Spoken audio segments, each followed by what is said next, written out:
ஓம் நமோ நாராயணான்னு சொல்லக்கூடிய இந்த எட்டெழுத்து நாம மகிமையை பற்றி எடுத்து சொல்ல வேண்டும். சொன்னால் என்ன பலன் கிடைக்கும், பலன் அளிக்கும்?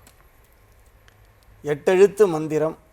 மந்திரத்தோடைய பேர்லேயே எட்டு எழுத்து அக்ஷரங்கள் இருக்குதுல.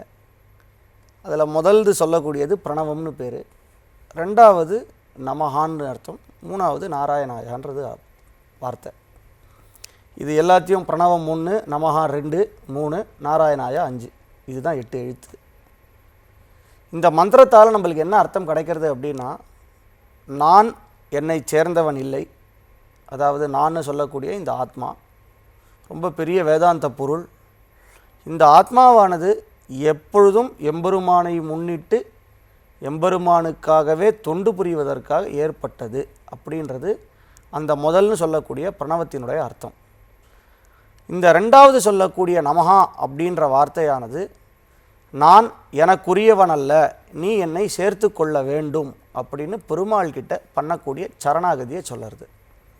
மூணாவது எழுத்து நாராயணாய அப்படின்றது, எல்லா உலகத்தையும் தனக்குள் வைத்து கொண்டு தான் எல்லா பொருள்களிலும் இருக்கிறான் அப்படின்றது தான் நாராயண பதத்துடைய அர்த்தம்.